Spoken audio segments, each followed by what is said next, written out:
The lobby of the Lexington Grand Hotel glittered under crystal chandeliers that scattered amber light across marble floors polished to mirrors. James Mitchell stood near the service elevator in his navy maintenance vest, the fabric stiff with starch and smelling faintly of industrial detergent. His name badge sat crooked on his chest. He'd been adjusting it when the clock above the concierge desk struck 7:30 December 23rd, 3 years to the day since Sarah died in a hospital bed, while their daughter colored pictures of butterflies in the waiting room. The overtime rate was $28 an hour tonight, 10 more than his usual 18. He needed every dollar. The medical bills from the accident had ballooned to $47,000, despite insurance, a number that stalked him through sleepless nights and showed up in credit card statements that made his hands shake. Emma was safe with Mrs. Patterson 3 floors down in their building, probably already in pajamas, probably asking when Daddy would be home. James had learned to move through spaces like hotels without leaving impressions. He kept his shoulders angled away from guests, his gaze fixed on tasks rather than faces. Maintenance workers existed in peripheral vision, noticed only when something broke or is needed carrying. Tonight, the hotel hummed with preparation for the annual Christmas Charity Gala, an event where single nights cost more than he earned in weeks. Pine scent drifted from a 20-foot tree in the corner, and the orchestra was already tuning instruments in the ballroom. He'd fixed their sound system that afternoon, replacing a blown transformer, while musicians complained about the cold. Across the city, 42 floors above Lake Michigan, Victoria Sterling stood before floor-to-ceiling windows in the presidential suite and spoke rapid French into her phone. The Grandmont Group representatives in Paris were quibbling over equity percentages, trying to shave half a point off the deal that would inject $2.1 billion into Sterling Capital Management. Her reflection in the darkening glass showed a woman in a white Armani suit, blonde hair twisted into a low chignon that pulled at her scalp, diamond studs in her ears that had belonged to her mother before cancer hollowed her out at 43. The mathematics of the deal were elegant. 25% equity for Grandmont board seat, for Thomas Beaumont projected 40% growth over 5 years, with an internal rate of return at 18%. Victoria had spent 6 months structuring every clause, every protection, every contingency. She'd learned negotiation from her father before Alzheimer's erased him piece by piece, back when Jonathan Sterling could read a balance sheet and spot weakness in seconds. Her phone buzzed mid-sentence. Unknown number. The text arrived as she was confirming tomorrow's meeting schedule. Looking forward to tonight. R. Victoria's hand trembled enough that she had to set down the champagne flute she'd been holding. Richard Blackwood. 6 months since she'd called off their engagement after discovering his quiet campaign to position himself for a boardroom coup. 6 months of phone calls from blocked numbers, of turning corners, and finding him there, of waking at 3 a.m., certain she'd heard his key in her lock. Monica, her assistant, appeared in the doorway with a tablet. 3 board members had confirmed attendance tonight, including Helen Westbrook, her father's generation, a woman who'd never quite trusted Victoria's leadership and made no secret of questioning whether someone who couldn't maintain a relationship should be running a multi-billion-dollar firm. The elevator incident lived in Victoria's memory with unusual clarity. 3 weeks ago, parking garage arms full of documents that threatened to cascade to the concrete. A maintenance worker had caught the falling file without being asked, handed it back, held the elevator door. He hadn't stared, hadn't recognized her, hadn't wanted anything except to complete a simple kindness before disappearing into machinery and service corridors. The memory stuck because of its rarity. James was tightening a loose panel on the service elevator when footsteps approached too quickly. Guests were arriving, heels clicking rhythms on marble, expensive perfumes mixing with the pine and furniture polish. The head of security had briefed all staff that morning about the guest list: CEOs, investors, old Chicago money dressed in new designer labels. Stay invisible, complete assigned tasks, collect overtime, pay, go home. The orchestra began their first piece at 7:45.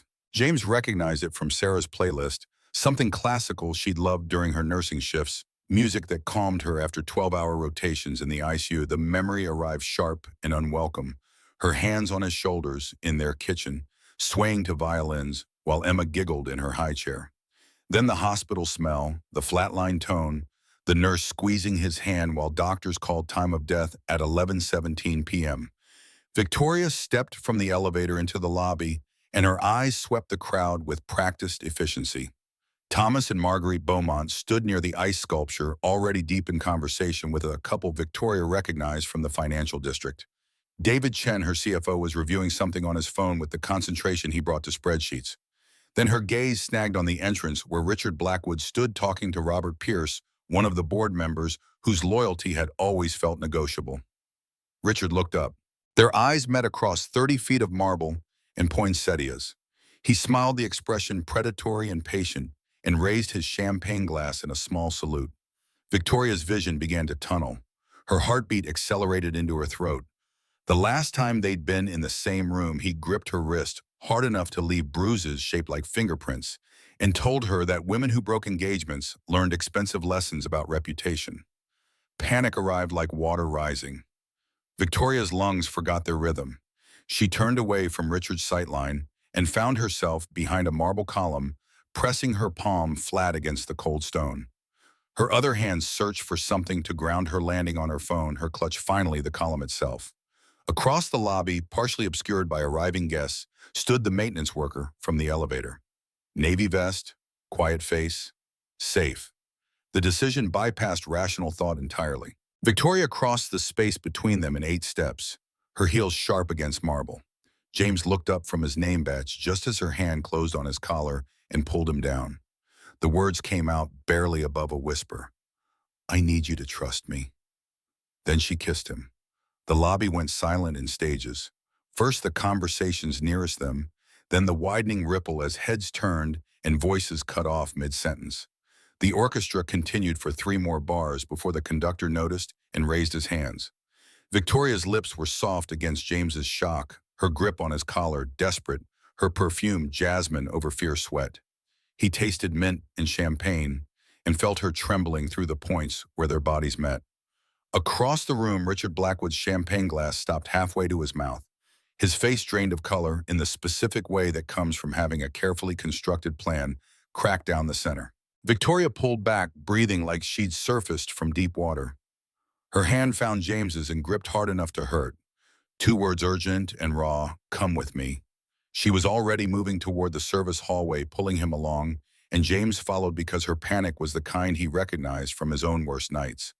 The service elevator closed behind them with a musical chime that felt absurdly cheerful. Victoria leaned against the brushed steel wall, trying to control her breathing through sheer will. Up close, without the lobby's flattering light, she looked younger and more fragile. Makeup perfect, but applied over exhaustion. Suit expensive, but unable to hide the way her hands shook. James found his voice somewhere between the 2nd and 3rd floor. "Ma'am, what just—" The apology came fast and sincere. She'd seen him and panicked. Saw someone and needed to do something, anything that would throw off the man who'd been following her for weeks. The words tumbled out between gasps, and James believed them because desperation doesn't lie convincingly. The elevator opened onto a floor James knew well, the service level, with its break rooms and supply closets, and the institutional smell of cleaning products. Victoria pushed through a door marked staff only and made it 3 steps inside before her knees gave out.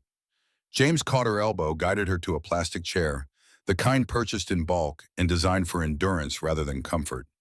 He filled a paper cup from the water cooler, brought it to her, then draped his jacket over her shoulders without asking if she wanted it. The weight of the jacket seemed to anchor her. Her breathing slowed from gasps to something more controlled. When she finally looked up, the CEO mask had fallen away completely, leaving just a woman who'd been running on empty too long and had finally hit the wall. The explanation came in fragments. Richard Thornhill, the ex-fiancé. 6 months since she had discovered his plan to manipulate her board members and called off the wedding. Since then, block calls that came at 2 a.m., his face in her coffee shop at dawn, his car in her parking garage. Never quite illegal, always plausibly deniable, always there.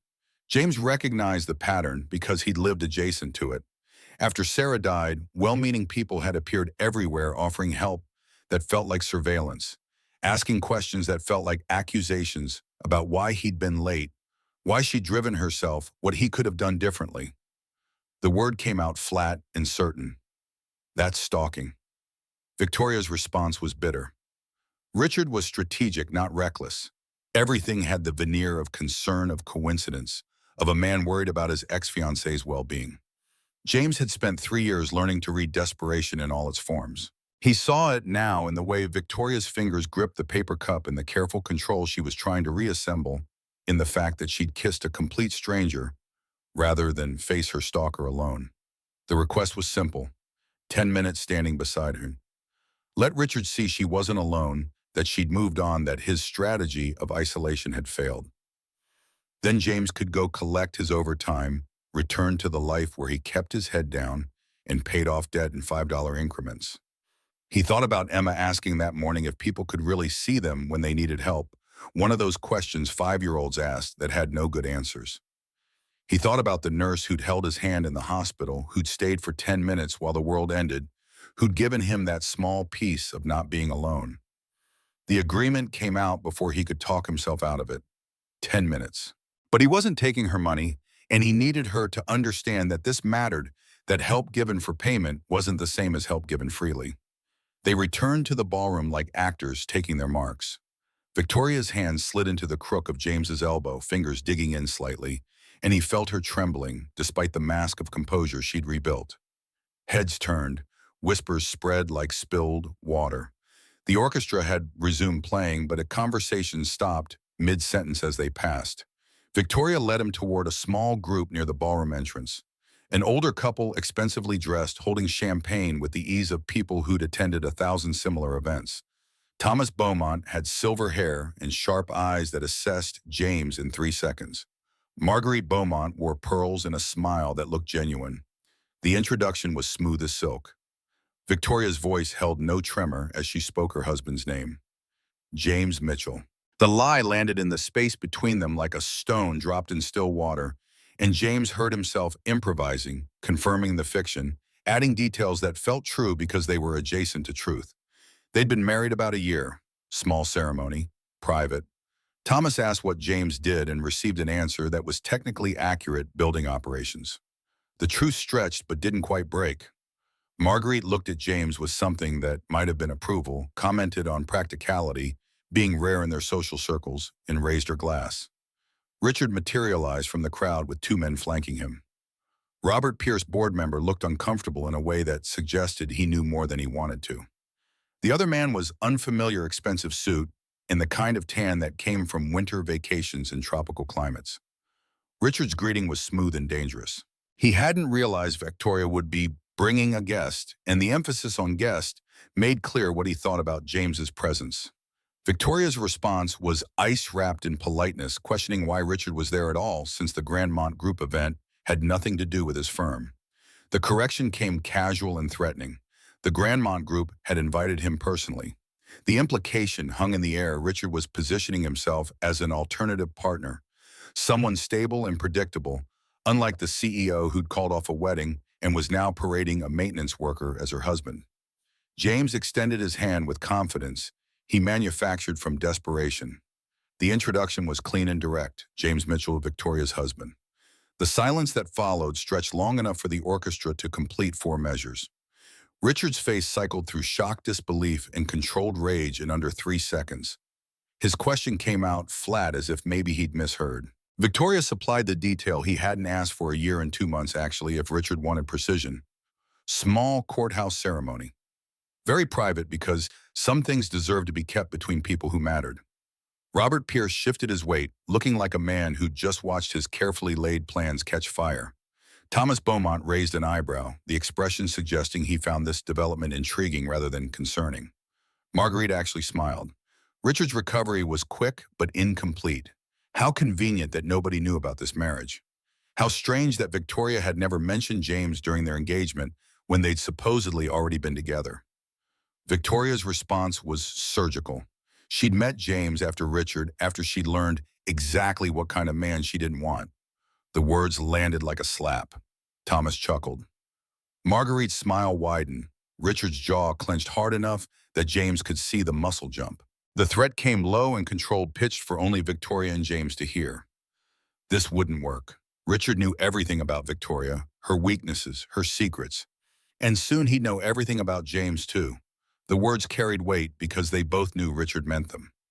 Richard walked away before the conversation could deteriorate further. Victoria exhaled shakily, her grip on James's arm loosening slightly. The question came quiet and almost amused. Was Richard always like that? Victoria's answer suggested that had been Richard being polite. They circulated through the ballroom for the next hour. More introductions, more handshakes, more carefully constructed lies that James delivered because he'd agreed to 10 minutes and found himself incapable of walking away when Victoria still looked like she might shatter. He shook hands with people whose watches cost more than his car, smiled at conversations about markets and portfolios that he understood only in abstract, and felt profoundly, exhaustingly out of place. By 10 p.m., Victoria's composure was fraying at the edges. She guided them back to the service corridor with the practiced ease of someone who knew the hotel's hidden spaces. The break room was empty, fluorescent lights, harsh after the ballroom's carefully designed ambiance. Victoria sat down hard in the same plastic chair, and this time when her mask cracked, she didn't try to repair it immediately. James asked if she was okay, knowing the answer before she gave it. The honesty was refreshing. No, she wasn't okay, but thank you for asking, and the simple acknowledgement seemed to release something in her. The full explanation came slowly. Sterling Capital Management, 8.4 billion in assets under management board vote scheduled for December 30th on the Grandmont Partnership. The board was split. 3 members supported Victoria, 2 were pushing for outside management, and Helen Westbrook held the deciding vote. Helen, who'd loved Victoria's father, who questioned Victoria's judgment after the broken engagement, who could swing the vote either way, depending on whether she believed Victoria was stable enough to run the company. If the partnership failed, Victoria lost the CEO position. The board would install interim leadership, and Richard had been positioning himself as the obvious candidate for months. Every move he'd made since the broken engagement had been calculated to undermine her credibility, to paint her as emotionally unstable, to prove that a woman who couldn't maintain a relationship shouldn't be trusted with billions. The request came with visible effort. Tonight had been meant to show she'd moved on, but one night wasn't enough. Richard would dismiss it as performance, as hired help playing a role for the cameras. She needed James to keep pretending just until the board vote one week. James thought about Emma's bedroom that doubled as his office because their apartment had only 2 rooms. He thought about the delivery route he'd have to cover tomorrow at 6 a.m., about the catering shift scheduled for the weekend. He thought about the careful balance of his life, 3 jobs calibrated to keep them housed and fed, and slowly, infinitely slowly, reducing debt.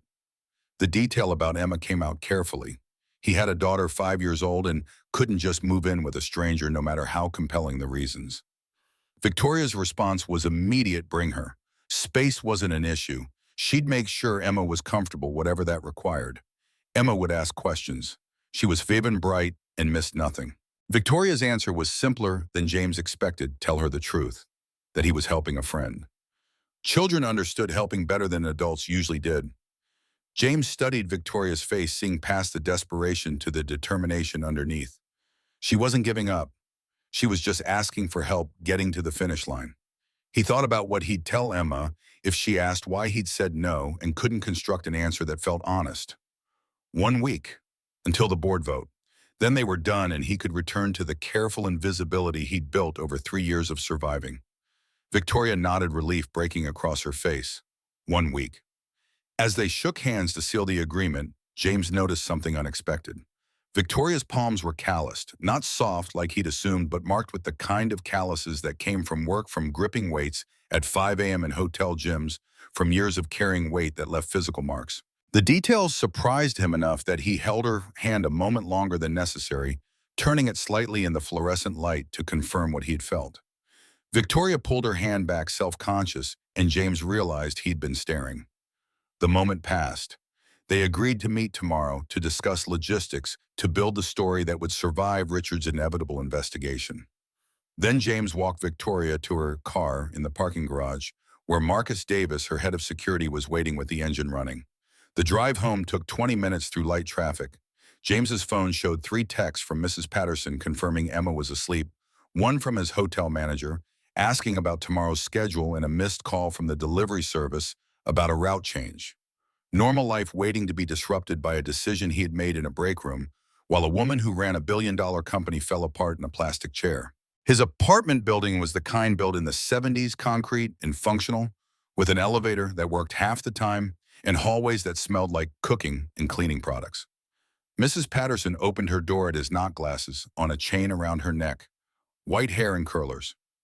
Emma was indeed asleep on Mrs. Patterson's couch, one arm around her stuffed elephant, the other flung above her head in the absolute surrender of childhood sleep. James lifted her carefully, and she mumbled something about butterflies without waking. Mrs. Patterson asked if everything was all right at the hotel, and James said it was fine, just a long shift. In his own apartment, James settled Emma in her bed, pulled the blanket up to her chin, and stood watching her sleep for longer than was probably necessary. Sarah's photograph sat on the nightstand taken on their wedding day, her smile bright and unaware of what was coming. Tomorrow he'd have to explain to Emma that they were moving temporarily to help someone who needed help. Tomorrow he'd have to figure out how to construct a believable marriage out of whole cloth. Tomorrow his life would become exponentially more complicated. Tonight he sat on his couch in the dark, looking at credit card statements and medical bills, and wondered if he'd just made the best or worst decision of his life. The next morning arrived too early. Emma woke at 6:30 full of questions about why they were packing, where they were going, who Daddy's friend was. James simplified the explanation to its core. He was helping someone for a little while, and they'd be staying at her house. Emma's eyes went wide at the word house, and she asked if it was big. Very big, James confirmed. Was his friend a princess? Something like that. Victoria's penthouse occupied the 42nd floor of Sterling Tower, glass and steel, with views that stretched across Lake Michigan to a horizon that seemed impossibly distant. The elevator ride made Emma press against James's leg, overwhelmed by buttons and height, and the sensation of moving up too fast.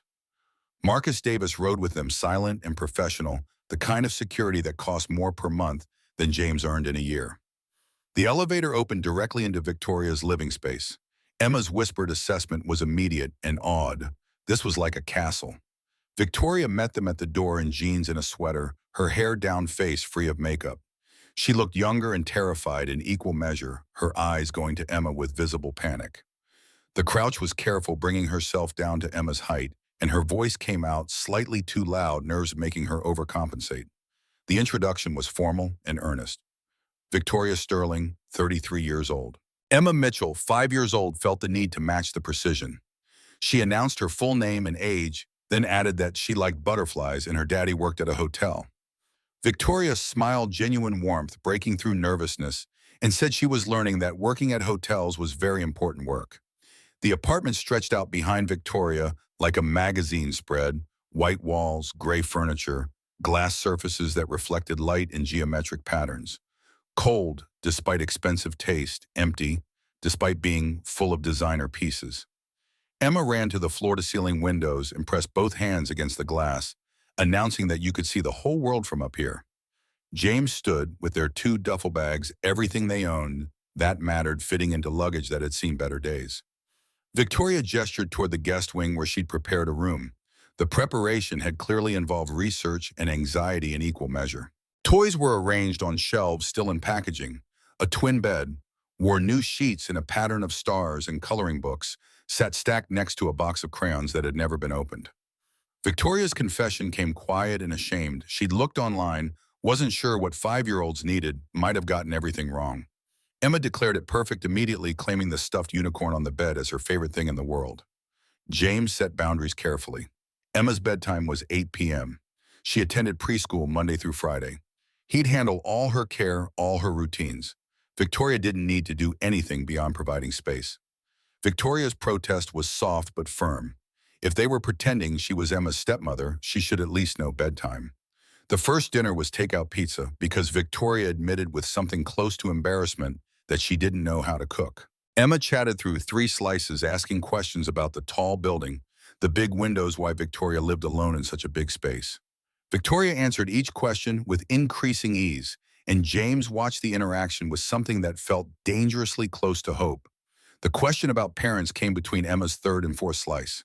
Victoria paused pizza halfway to her mouth before answering carefully. Her mother had passed away. Her father was sick, couldn't remember things anymore. Emma nodded with the grave seriousness of children who understood loss better than they should. Emma offered her own information as Trade Mommy was in heaven, watching from the stars. Victoria's eyes filled, and she excused herself to the kitchen with manufactured casualness. James found her there 2 minutes later, wiping her eyes with the back of her hand, apologizing for not being good with children. The reassurance came easier than expected. She was doing fine. Better than fine, actually, because she was trying, and trying mattered more than getting everything right the first time. The lawyer meeting happened the next afternoon in Victoria's home office, a space that managed to be both sterile and impressive.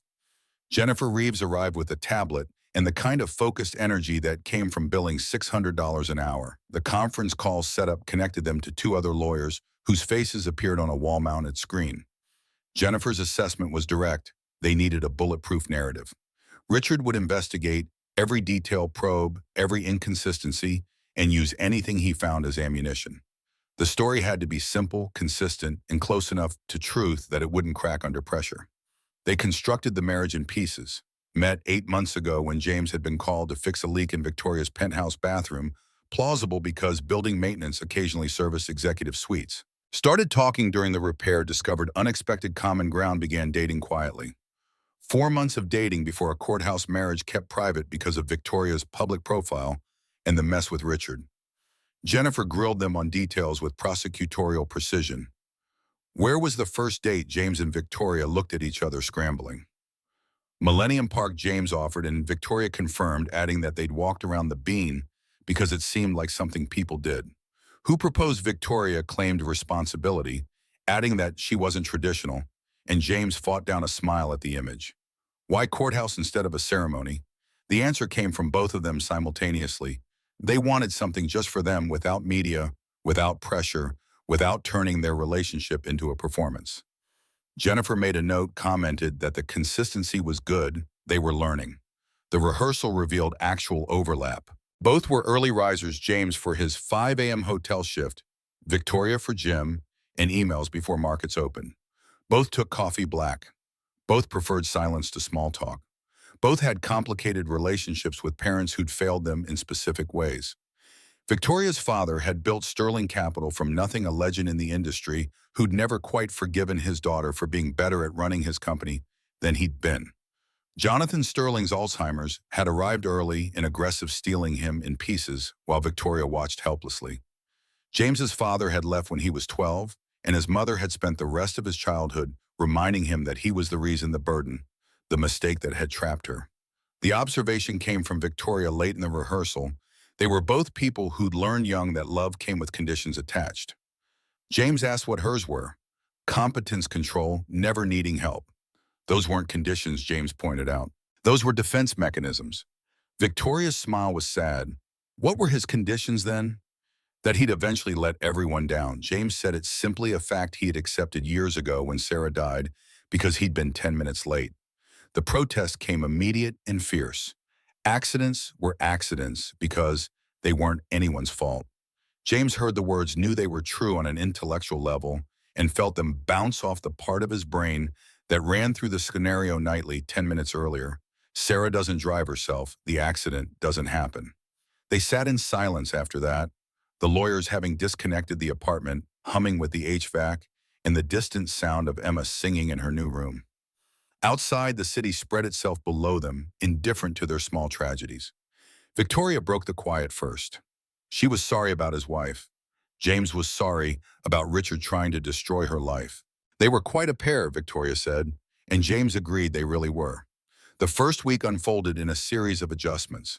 Day 1, awkward breakfast, where Victoria didn't know how to make pancakes, and James showed her while Emma provided running commentary about lumps being okay if the pancakes tasted good. Day 2, Victoria worked from home, and James overheard her handling a crisis on a conference call, her voice calm and strategic as she talked an investor down from panic. He found himself impressed by her competence, by the way she wielded authority without raising her voice. Day 3, Emma asked Victoria to read a bedtime story. Victoria had never done it before, read stiffly from a book about a dragon and a princess. But Emma fell asleep anyway, one hand tangled in Victoria's sleeve. Victoria sat frozen for 10 minutes after Emma's breathing evened out, not wanting to wake her by moving. Day 4, James woke at 3 a.m. from a nightmare about the accident. Sarah's car crumpling, the phone call from the hospital. Emma's crayons scattered across the waiting room floor. He found Victoria in the living room, also awake, laptop open, working through financial models. They sat together in silence, drinking tea, not needing to explain why sleep was impossible. The conversation happened on day 5 late at night, after Emma was asleep.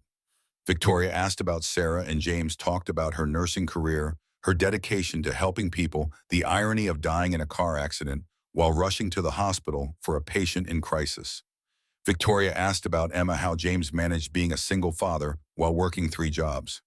The answer was simple and insufficient: you did what you had to do. Emma was everything. The jobs were just means to keep her fed and housed and safe. Victoria shared in return. Her father's Alzheimer's had started with small things: forgotten names, misplaced keys. Then bigger things: showing up at the office in his pajamas, not recognizing board members he'd known for decades, calling Victoria by her mother's name.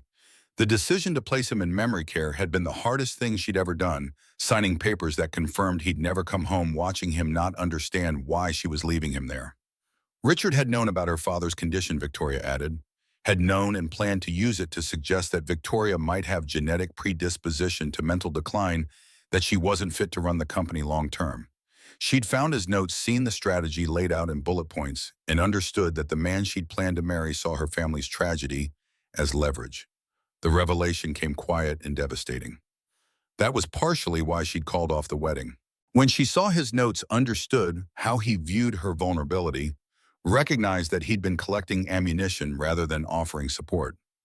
James felt something shift in his chest, anger on her behalf, mixing with recognition.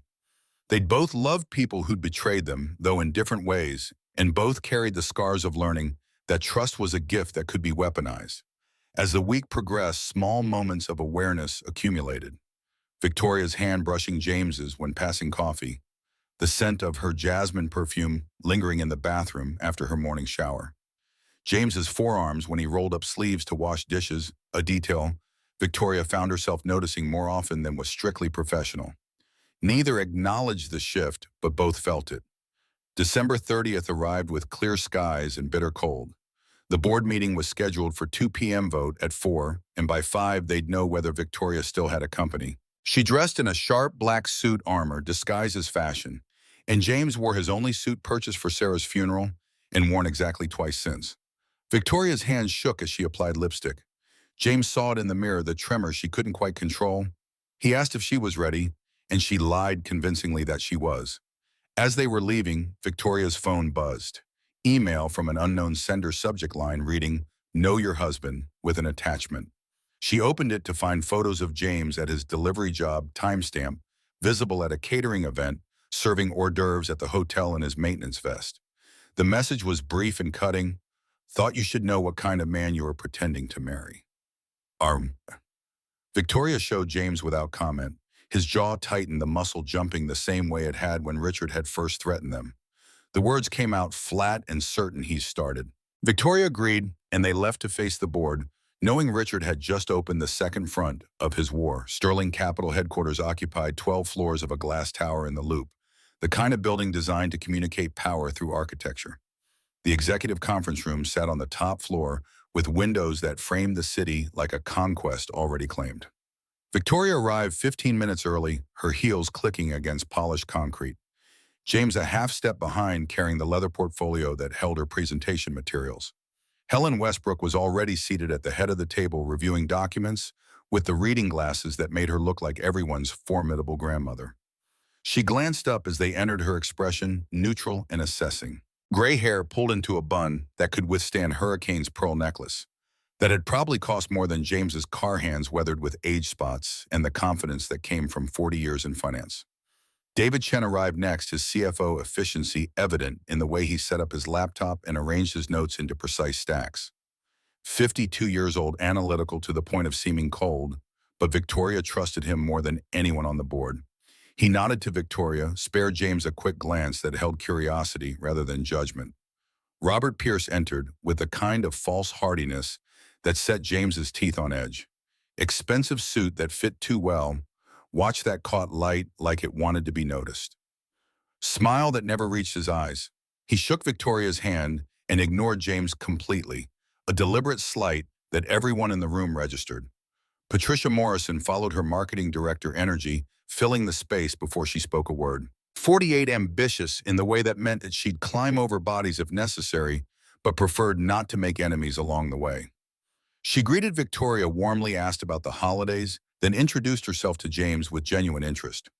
Graham Foster arrived last, old school operations in a Brooks Brothers suit, 61 years of believing that business should be run by men who understood tradition. He took his seat without greeting anyone, opened his folder, and made clear through body language that he considered this meeting an imposition. Victoria settled at the presentation end of the table, her laptop connecting to the screen behind her. James took a seat along the wall, the position for observers and spouses who weren't actually part of the business. From there, he could see Victoria's profile, the way she squared her shoulders and became someone else entirely. Helen called the meeting to order at 2 p.m. exactly. The Grandmont Group proposal required board approval before finalization, standard procedure for partnerships exceeding $2 billion. Victoria had the floor. The presentation was masterful. Victoria walked through the deal structure with the kind of clarity that made complex finance seem simple. 25% equity to Grandmont for $2.1 billion in capital. Board seat for Thomas Beaumont, who brought European market connections and 40 years of investment experience. Projected internal rate of return at 18% net present value, positive across every scenario David Chen had modeled. David took over for the financial deep dive, his spreadsheets color-coded and annotated. Conservative projections showed 30% growth over 5 years. Aggressive but achievable projections pushed that to 45%. Risk analysis factored in market volatility, regulatory changes, and competitive pressures. Every question had been anticipated, every concern addressed before it could be raised. Patricia asked about implementation timeline, and Victoria provided a detailed roadmap. Graham questioned the wisdom of giving up equity when Sterling Capital could potentially secure debt financing instead. Victoria's response was surgical debt created obligations and restrictions, while the Grandmont partnership brought strategic value that couldn't be quantified purely in capital. Robert Pierce waited until the presentation concluded before striking. The question came wrapped in concern, but the blade underneath was visible to everyone in the room. Before they voted on a $2 billion partnership, he needed to address concerns about leadership stability. Recent events had raised questions about judgment, about personal associations, about whether emotions were clouding professional decisions. Victoria's spine straightened imperceptibly. James saw her hands flatten against the table, steadying herself for impact. Robert continued with manufactured reluctance. The board had all heard rumors about Victoria's sudden marriage to someone outside their social circles. Questions about his background, about the timing, about whether this represented sound judgment during sensitive negotiations. He wanted to be clear that he wasn't making accusations, merely raising legitimate concerns about due diligence. Graham Foster nodded agreement. Personal associations mattered when discussing billions in capital deployment. If Victoria's judgment was compromised by personal circumstances, they needed to consider that reality before binding the company to a major partnership. Helen Westbrook removed her reading glasses and set them on the table with deliberate precision. The room went quiet. When Helen spoke, people listened, and everyone knew it. Her question came direct and unadorned. She'd known Victoria since childhood, had been Jonathan Sterling's closest friend, in the industry, had watched Victoria grow from an uncertain girl into the woman running this company. She needed to ask directly with no politics or posturing, was this marriage legitimate or was it a response to Richard Blackwood's pressure? The silence stretched long enough for the HVAC to cycle on, pumping cold air into a room that suddenly felt airless. Every eye focused on Victoria, waiting for her answer to either save or destroy her. Victoria met Helen's gaze without flinching. Her marriage was real. She understood the timing, raised questions, acknowledged that it looked suspicious, recognized the concerns. But she'd married James because he was a good man who treated her with respect, something she hadn't experienced before. Her personal life didn't affect her professional judgment, and this board knew her well enough to evaluate her on merit rather than gossip. David Chen's support came immediate and forceful. He'd worked with Victoria for 7 years, had seen her handle crises that would have broken weaker leaders, watched her navigate their father's decline while running the company better than Jonathan ever had. Her personal life was irrelevant to the Grandmont deal, which stood on its own merits. They should vote on the numbers, not on speculation about marriage timelines. Patricia agreed. The Grandmont terms were exceptional, the due diligence solid, the strategic fit obvious. She voted yes. Robert Pierce abstained, claiming he needed more information before making a decision of this magnitude. Graham Foster voted no, citing too much uncertainty in both the market and leadership. Helen's pause stretched 30 seconds that felt like hours. James watched Victoria's hands press flat against the table, watched the tendons stand out on the backs of her hands from the pressure. Finally, Helen spoke, her voice carrying the weight of decades in boardrooms. She voted yes. But the warning came clear and sharp. Victoria had Helen's trust earned through years of competent leadership, but trust once broken didn't repair easily. Don't make me regret this decision. The vote passed 3-1 with one abstention, legally binding. The Grandmont partnership would proceed. Victoria thanked the board with professional composure, but James saw the tremor in her hands as she closed her laptop. As members filed out, Robert Pierce lingered near the door. His words came quiet enough that only Victoria and James heard them clearly. This wasn't over. Richard would expose the truth about Victoria's husband, and when he did, they'd revisit this vote. Count on it. The next morning arrived with James's phone exploding at 6:30 a.m. He just returned from dropping Emma at preschool when the first call came through. Unknown number. Then another. Then 5 more in quick succession. A text from his former coworker at the delivery service included a link and 3 words, "Dude, you're famous." The Chicago Tribune business section loaded slowly on his phone, the image resolving first. A split-screen photo, James in his delivery uniform, signature padded, visible next to a cropped shot from the gala, showing him in a borrowed tuxedo standing beside Victoria in diamonds. The headline spanned both images in bold serif font, Sterling Capital CEO's secret marriage Cinderella story or calculated move. The article was comprehensive and brutal. Reporter had done actual investigative work tracking down James's employment records through sources at all 3 jobs. His combined annual income, $43,000. Medical debt from Sarah's accident, $47,000. Late rent payment from 2 years ago when Emma had needed emergency dental work and he'd chosen the dentist over the landlord. Details that should have been private were laid out like evidence in a trial. The life insurance payout from Sarah's death spent entirely on medical bills and funeral costs with nothing left over. His high school education, the community college credits he'd started but never finished. The studio apartment he'd lived in before moving to the 2-bedroom that strained his budget. The implication threaded through every paragraph like poison. Victoria Sterling, CEO of an $8 billion firm, had married a maintenance worker drowning in debt. Either she was desperately lonely and had been taken advantage of, or this was a calculated move to appear sympathetic and stable after breaking an engagement to a successful venture capitalist. The comment section below the article descended into viciousness within hours. People questioned Victoria's judgment, speculated about James's motives, debated whether he was a con artist or just opportunistic. Someone found Emma's preschool and posted the name before moderators deleted it, but James had already seen it, already felt his stomach drop at the thought of strangers knowing where his daughter spent her days. His phone rang with his hotel manager's number. The conversation was brief and apologetic. Given the media attention and questions from guests, they needed to discuss his continued employment. HR would be in touch about next steps, but for now, consider yourself on administrative leave. The delivery service called 20 minutes later. Their policy prohibited employees from engaging in activities that brought negative attention to the company. Pending review, he was suspended without pay. The catering company didn't bother calling. An email arrived terminating his contract, citing the morals clause he'd never actually read when signing the paperwork. James sat in Victoria's kitchen, watching his income evaporate while Emma's cartoon played in the next room. 2 jobs gone in an hour. The hotel might come back, might decide the scandal would blow over, but the other 2 were finished. His carefully calibrated budget, the 3-job juggling act that kept them housed and fed and slowly reducing debt, had just collapsed. Victoria emerged from her bedroom in workout clothes, hair wet from the shower, and stopped when she saw his face. The question came tentative, though she clearly already knew the answer. James showed her his phone, the article, the termination email. Victoria went pale, then red with anger. Her immediate response was action security for Emma's preschool, deployed within minutes, legal team drafting, defamation suits, PR, preparing counterstatements. James cut through her planning with the reality she wasn't facing.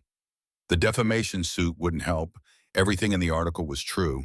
He did work. Those jobs did have that debt, did live in that apartment. The framing was malicious, but the facts were accurate, and you couldn't sue someone for reporting truth. Victoria's protest came fierce. They'd find another angle, another approach. Her lawyers were the best in the city. They'd figure something out. The breaking point arrived when James's phone rang again. Mrs. Patterson asking if he was okay, if Emma was safe, if the things people were saying online about him using his daughter to trap a rich woman were true. The question hit like a fist because Mrs. Patterson had known him for 3 years, had watched him struggle and survive, and love Emma with everything he had. And if she was asking, then everyone was wondering. James ended the call and looked at Victoria across the kitchen island. The words came out flat and defeated. Maybe this was a mistake from the beginning. He was making everything worse for her, bringing his chaos into her carefully constructed world. And maybe the smart thing was to just walk away before he destroyed what little she had left. Victoria's response came fast and sharp, almost angry. Don't you dare. Don't even think about walking away now, not after everything they'd already been through. James's laugh was bitter.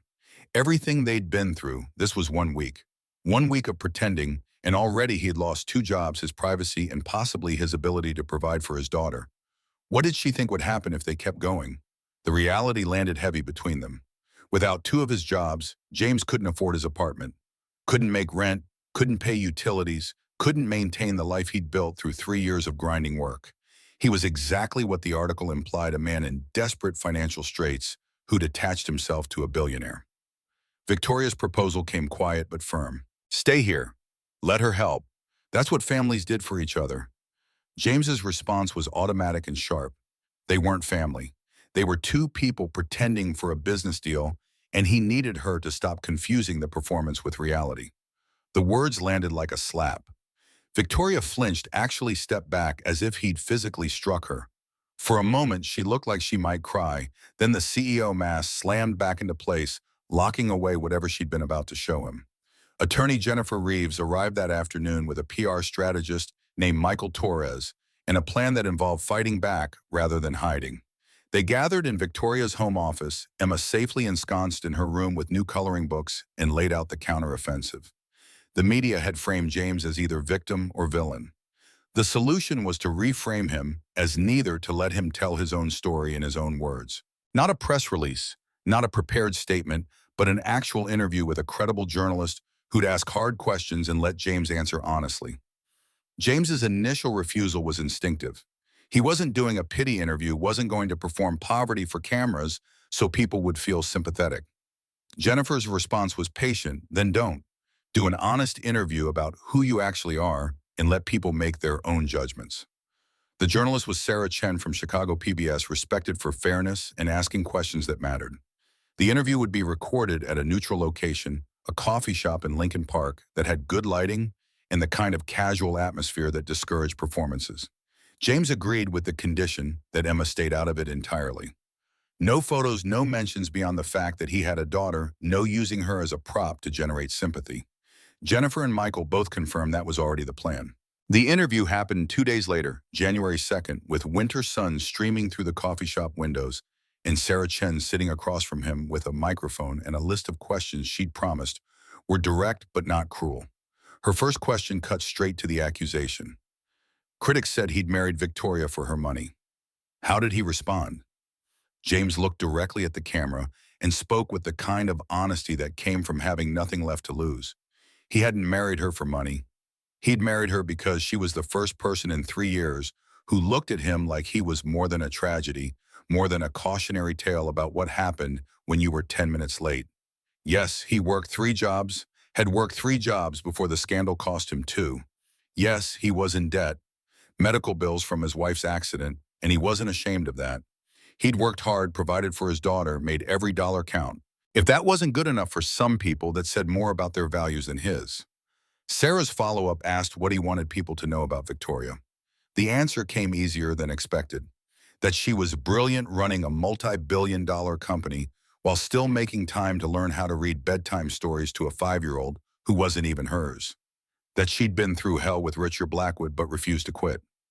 That strength wasn't about how much money you had or what family you were born into. Strength was getting up every morning and choosing to fight even when the odds were stacked against you. The interview went viral within hours of posting. The clip of James talking about Victoria not quitting while tears stood in his eyes but didn't fall, that became the moment that changed the narrative. Social media exploded with #team. James think pieces about class prejudice in media coverage, people sharing their own stories about working multiple jobs and fighting debt, while critics questioned their worth. The tide shifted. Not completely, not universally, but enough. Enough people started questioning why a billionaire's attempt to destroy a working-class man's reputation was being treated as legitimate journalism. Enough voices pointed out that Richard Blackwood seemed awfully invested in ruining his ex-fiance's happiness. Enough of the narrative changed that James could breathe again.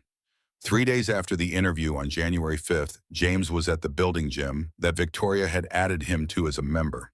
The treadmill faced windows overlooking the lake ice forming in patterns along the shore. He was 40 minutes into a run when David Chen appeared on the machine next to him. Small talk lasted 30 seconds before David suggested they move somewhere more private. The steam room was empty at 10 a.m. on a weekday, just white tile and benches and clouds of vapor that made the space feel separate from the world. David pulled a manila envelope from his gym bag and held it without offering it yet. His words came careful and measured. He needed James to give this to Victoria, but she couldn't know it came from him. If Richard discovered David was the source, it would end his career and possibly his freedom. He had 2 kids in college, a mortgage, a life that couldn't survive Richard's retaliation. James asked the obvious question, why not give it to Victoria himself? Why involve a middleman? David's response was simple, because Richard would assume Victoria had an internal source would investigate, everyone at Sterling Capital would eventually trace it back. But if it came from James from outside the company, the trail went cold. Richard knew James didn't have access to internal documents, so he'd assume someone else was involved, someone he couldn't identify. The envelope changed hands. David's final instruction was clear. These were copies. Originals were in a safety deposit box. If anything happened to him, they'd go directly to the SEC. James waited until he was alone in Victoria's apartment before opening the envelope. Emma was at preschool under the watchful eye of 2 security guards who tried to be subtle about their presence. Victoria was at her office for the day. The apartment was silent except for the HVAC and the distant sound of traffic 42 floors below. The documents inside were financial records, and even with James's limited business knowledge, their significance was clear. Shell company transactions under the name Blackwood Consulting LLC. Payments from Sterling Capital accounts totaling $4.7 million over 3 years. Invoices for consulting services that had no deliverables, no contracts, no evidence they'd ever been performed. Email chains showing Richard had authorized the payments through Robert Pierce, the board member who'd abstained from the Grandmont vote. Spreadsheets tracking the flow of money from Sterling Capital to Blackwood Consulting to offshore accounts in the Cayman Islands. Evidence of kickback payments to Robert for his cooperation. James sat on Victoria's white couch with the documents spread across the glass coffee table and understood he was looking at proof of embezzlement, criminal activity that could send Richard to federal prison, but also evidence that using it wrong could destroy David Chen, could tip off Richard to start destroying evidence, could blow up in their faces if they moved too quickly. Victoria arrived home at 6 p.m. to find James still staring at the documents. Her question died when she saw what was laid out in front of her. She went pale, actually swayed on her feet before sitting down hard next to him. The question came out barely above a whisper. Where did he get these? James's answer was firm from someone who trusts you. That's all he could say, all he would say. Victoria picked up page after page, her hands shaking. $4.7 million. The account numbers were familiar. These were transactions from when her father's Alzheimer's had accelerated, when she'd been overwhelmed with board meetings and medical decisions and learning to run a company she'd never expected to inherit so soon. Richard had been stealing while she was distracted by her father's decline. The impulse was immediate.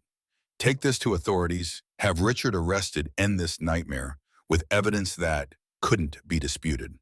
James's hand on her wrist stopped her before she could reach for her phone. Not yet. Richard would know the evidence came from inside Sterling Capital. He'd start covering tracks, destroying documents, building defenses.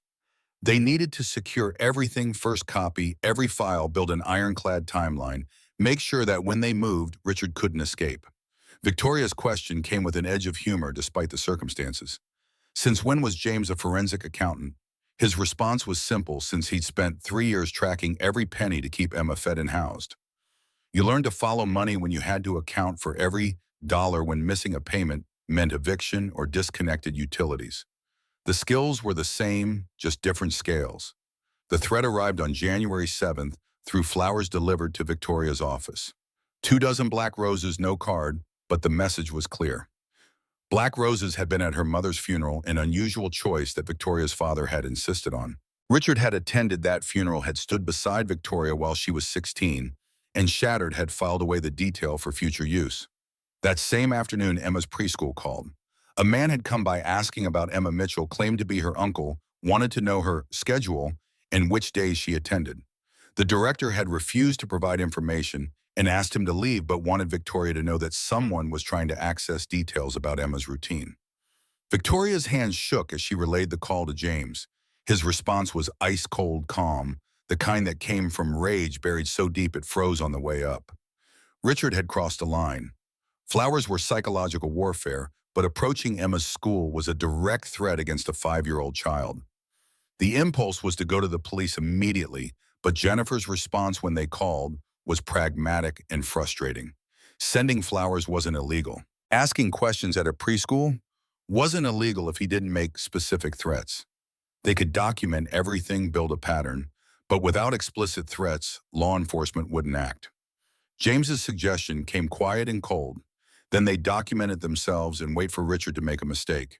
Because men like Richard always made mistakes when they thought they were winning. The parking garage confrontation happened on January 9th. Victoria had worked late at the office, finalizing details with the Grandmont Group's legal team, and James had driven to pick her up because the security team was stretched thin, covering Emma's preschool. Level B3 was deserted at 8 p.m., just concrete pillars and the echo of their footsteps in the distant hum of ventilation systems. Richard stepped out from behind an SUV like he'd been waiting for them. Probably had someone watching Victoria's schedule, tracking her movements. His smile was sharp and satisfied. The greeting was casual and poisonous. Victoria and James, how domestic. Richard hadn't seen them since the gala, and wasn't this a convenient opportunity to chat? Victoria froze mid-step. James felt it happen, felt her entire body lock up with the kind of fear that bypassed rational thought.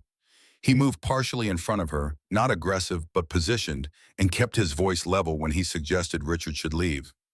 Richard's attention fixed on James with the focus of a predator assessing prey. He'd been doing research, he said, fascinating research on James's life. Dead wife, crushing debt, 3 menial jobs that were now down to 1. Such a difficult situation, and didn't it make sense that a man in that position would be desperate enough to accept help from a wealthy woman? James's response came flat and certain. He wasn't being paid. He was there by choice. Richard's laugh echoed off concrete. Nobody chose Victoria, he said. She was ice in control, and her father's daughter, and they both knew what kind of man Jonathan Sterling had been. The question came before James could stop it. What kind of man? Richard's smile widened. Had Victoria not told him about how her father used to slap her mother around, how Victoria would hide in closets listening to her mother scream, how the great Jonathan Sterling built his empire on the backs of people he destroyed at home? Victoria made a sound small and broken, and James felt her start to hyperventilate behind him. Richard noticed his smile growing even wider, feeding on her distress. The threat came wrapped in false concern. She couldn't hide behind James forever. Richard knew everything about Victoria, her weaknesses, her trauma, her secrets. And soon he'd know everything about James too. Every mistake, every vulnerability, every pressure point that could be exploited. This little performance would end, and when it did, Richard would take what was his.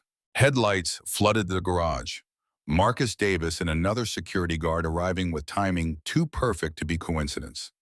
Someone on Victoria's team had been monitoring her location, had noticed she was in the garage too long, had sent backup. Richard's transformation was instant, the predator becoming harmless. Civilian. Just talking to old friends? No problem at all. He looked at Victoria one final time as security approached, his voice dropping to carry just far enough. They'd continue this conversation soon. Sleep well. Richard walked away as if he owned the space. Victoria collapsed against the car the moment he was out of sight. Full panic attack taking over. Hyperventilating, vision tunneling, hands shaking so badly she couldn't grip anything. James guided her to sit on the concrete, her back against the car tire, and coached her through breathing.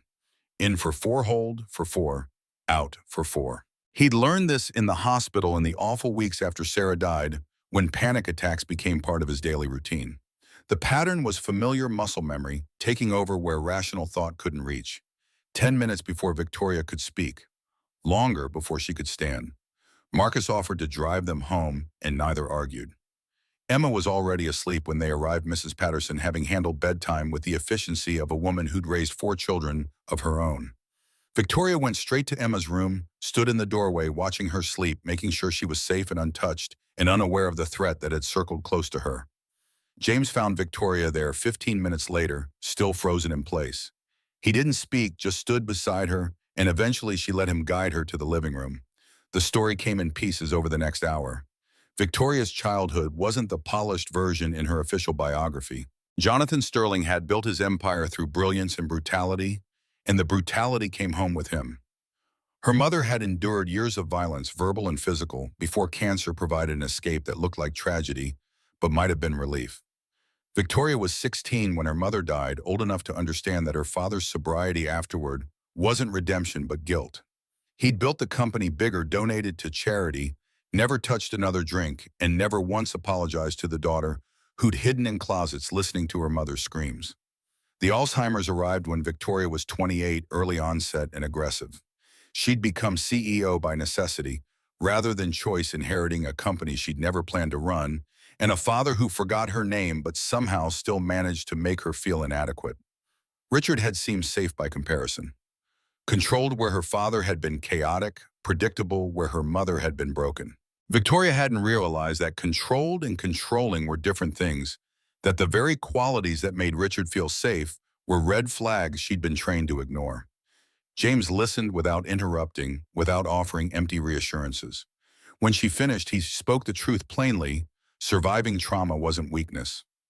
Growing up in that environment and still building a life, still running a company, still choosing to keep fighting, that was strength most people couldn't imagine. Victoria looked at him with tears tracking through expensive makeup. Richard was going to use everything against her. The panic attacks, the childhood trauma, the fact that she was damaged in ways that made her vulnerable. How was she supposed to fight someone who weaponized her survival? The answer was simpler than she expected, by not fighting alone, by accepting that needing help wasn't the same as being weak, by understanding that Richard's power came from isolation and refusing to be isolated. They sat together on the white couch as the city glittered below them, 2 people carrying trauma that Richard Blackwood wanted to use as ammunition. The moment stretched between them, heavy with possibility, and James felt the pull of something that went beyond their agreement. Victoria turned to look at him. He turned toward her. The space between them narrowed, her eyes dropping to his mouth, his hand moving toward her face. Emma's voice cut through the silence. "Daddy, I had a bad dream." The moment shattered. James stood quickly, crossing to where Emma appeared in the hallway, rubbing sleep from her eyes, her stuffed elephant dragging on the floor. Victoria remained on the couch, one hand pressed to her mouth, breathing carefully through whatever had almost happened. James lifted Emma, carried her back to bed, laid down beside her until she fell asleep again. By the time he returned to the living room, Victoria had retreated to her bedroom and the moment was gone. The next morning brought Helen Westbrook to Victoria's office without appointment or warning. Victoria's assistant looked terrified as she announced the unscheduled visit, but Helen swept past her with the authority of someone who'd been intimidating assistants since before most of them were born. Helen settled into the chair across from Victoria's desk and declined offers of coffee or water. Her words came direct and startling. Her father had called yesterday. Jonathan Sterling, who supposedly didn't have lucid moments anymore, who lived in memory care mostly unaware of his surroundings, had somehow surfaced long enough to ask if Helen was taking care of his daughter. Victoria's surprise was genuine. Her father barely recognized her during visits, certainly didn't remember enough to make phone calls or express concern. Helen continued evenly. Jonathan had been lucid for perhaps 5 minutes, long enough to remember that Helen was his oldest friend, long enough to ask her to protect Victoria from men like Richard Blackwood. Then he'd slipped back into confusion, and the moment was gone. The admission came slowly. Helen had voted yes on the Grandmont partnership because the deal was sound, but also because she'd seen something in Victoria that reminded her of Victoria's mother.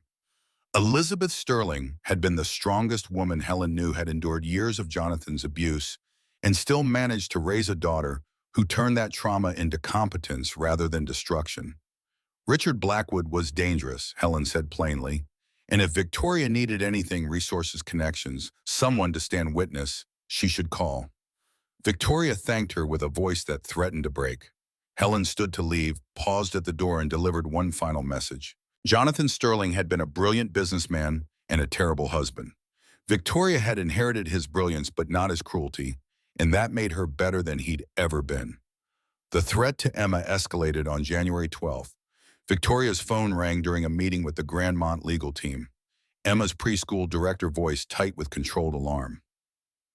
There had been an incident. Victoria's blood went cold. Was Emma hurt?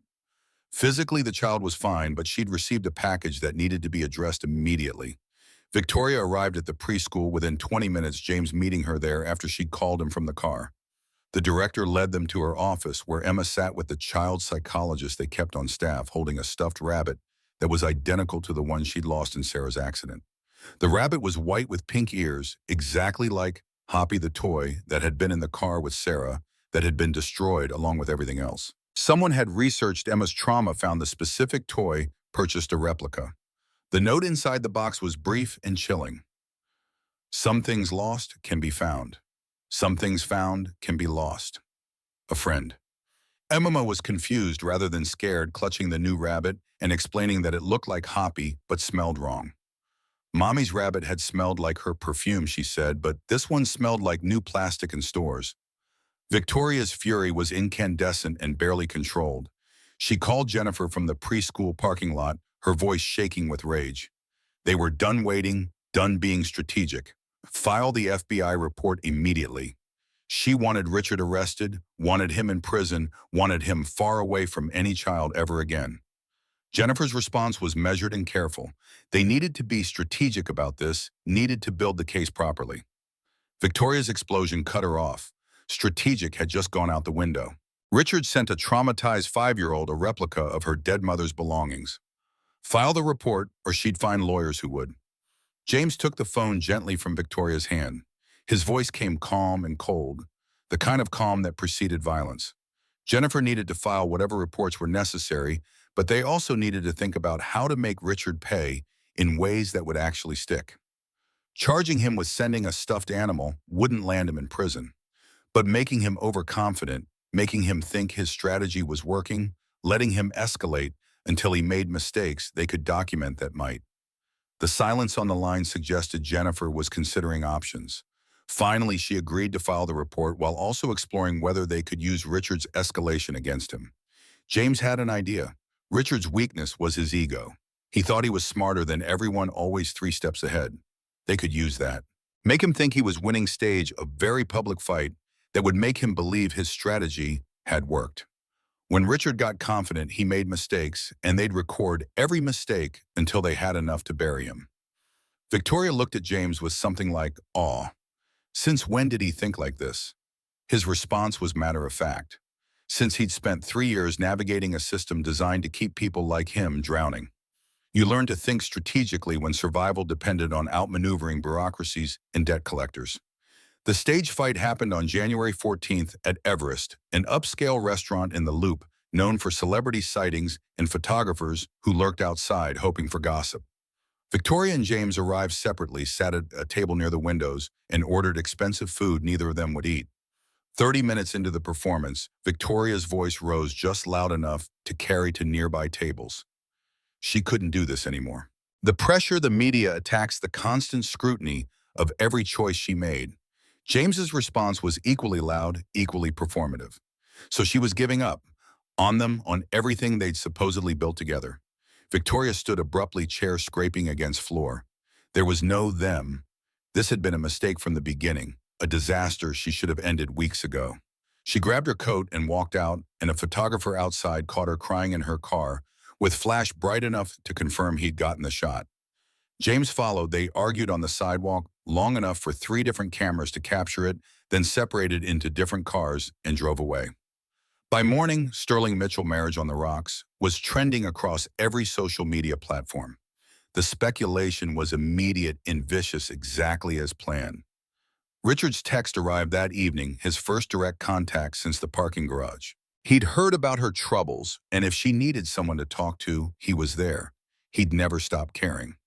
Victoria responded per the plan, telling him to leave her alone.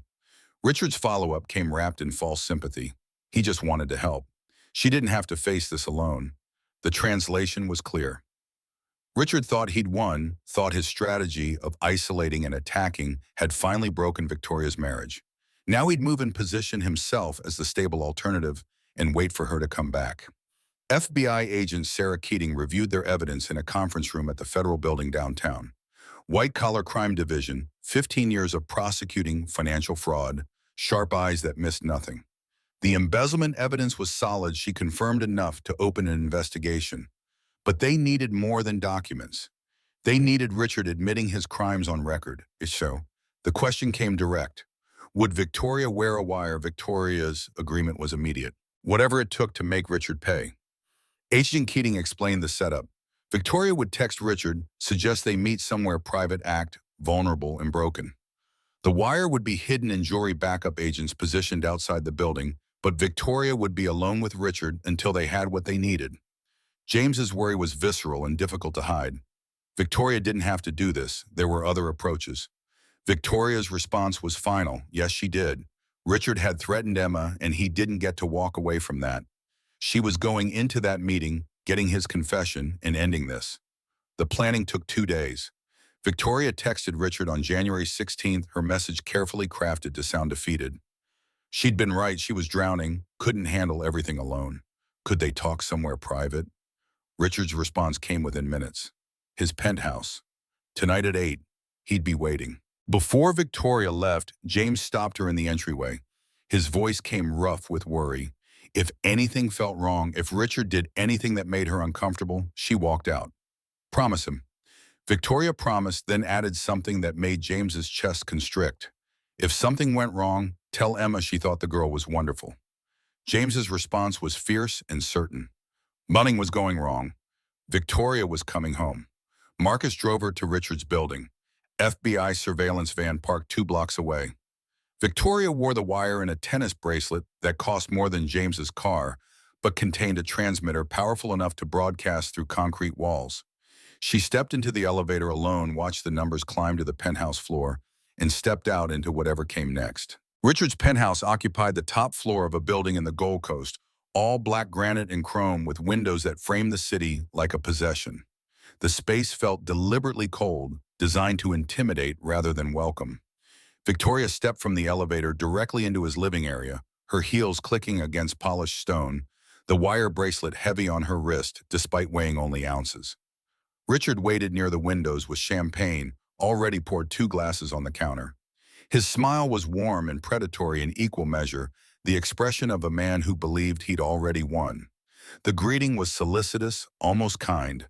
She looked beautiful even in distress, which somehow made her more appealing. Victoria forced her shoulders to slump slightly, played the role of a woman at the end of her resources. The performance wasn't difficult given how close to reality it actually was. Richard gestured to the couch and Victoria sat with careful positioning to keep the bracelet visible to the camera she knew was hidden in her clutch. The conversation began with small talk surface pleasantries that danced around the real reason she was there. Richard poured champagne she wouldn't drink and settled beside her close enough that his cologne overwhelmed the space.